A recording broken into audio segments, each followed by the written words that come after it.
बच्चों, पहली बात कि सुभाष चंद्र बोस जी बहुत पढ़े लिखे थे, बहुत पढ़े लिखे। उस जमाने के आप IAS ऑफिसर कह सकते हो उनको। उन्होंने अपनी पढ़ाई इंग्लैंड से किया था। कहाँ से किया था? और बाद में उन्होंने पढ़ाई के लिए चले गए थे इंग्लैंड।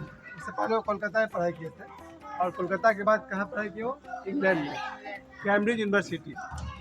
तो आज उनका जन्मदिन है 23 जनवरी 1897, 23 जनवरी 1897, ठीक है।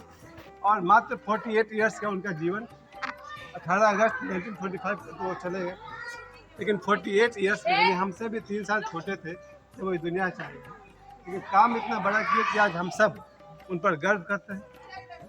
सुभाष जी के बहादुरी के बहुत सारे किस्से हैं, लेकिन इतना कम समय में क्या बताया तुम लोग को। बहुत सारे किस्से, बहुत सारे मारपीट, बहुत सारे झगड़े, जिनका अपना 60,000 फौज हो। कितना फौज है? 60,000। आज़ाद हिंद फौज, आज़ाद हिंद फौज में 60,000 सैनिक, वो भी जापान में रह करके। तो इंडिया में रह के वो क्या नहीं कर लेते, सोच लो। सुभाष चंद्र जी बचपन से बहादुर और पढ़े लिखे, बहुत ही पढ़े लिखे। और बाद में उन्होंने हमारे देश में कांग्रेस ज्वाइन कर दिया और कांग्रेस के साथ उन्होंने बहुत साल तक काम भी किया, लेकिन गांधी जी के साथ उनका विचार नहीं मिलता था। सुभाष जी का विचार कैसा था? गरम दल, गरम दिमाग वाले, और गांधी जी थे शांत वाले। गांधी जी का ख्याल है कि हम अहिंसा से और पूरे देश को एक करके अंग्रेजों को भगा पाएंगे। फिर से सुनिए, गांधी जी सोचते थे कि हम पूरे देश को एक कर देंगे तब अंग्रेज हमारे देश को छोड़ देंगे। और सुभाष जी वो सोचते थे कि जो सामने पड़ेगा उसको अंग्रेज को निपटा देंगे।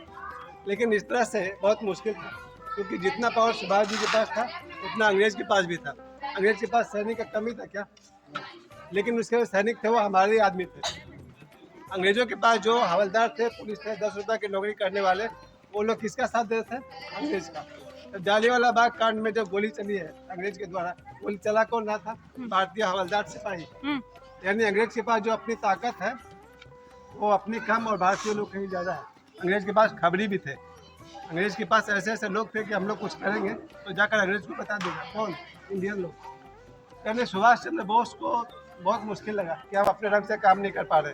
बाद में वो इंडिया छोड़ के बाहर चले गए थे और फाइनली 1948 तक या 45 तक का न्यूज़ उनके पास है और फिर एक हवाई जहाज दुर्घटना में कोई दुनिया से चले गए। एक बात और है, बहुत लोगों को लगता है कि गांधी जी और सुभाष जी विपरीत थे। ऐसा कोई बात नहीं है। जब गांधी जी के लिए उन्होंने बापू संबोधन किया था, तो जब लोग बापू बोलते हैं गांधी जी को, ये वर्ड किसने शुरू किया है? सुभाष जी ने। सुभाष चंद्र बोस गांधी जी को बापू कहा। और उसके आगे बस यही कहना चाहेंगे, उनका एक और नारा बहुत फेमस है। कौन सा नारा है? जय हिंद। जय हिंद भी उनका है। और दिल्ली चलो, ये किनका था? दिल्ली चलो नारा किनका है? वो भी सुभाष जी। सुभाष चंद्र बोस, हम लोग आज उनके जन्मदिन पर बहुत बहुत प्रणाम करते हैं और मेरे तरफ से भी जय हिंद।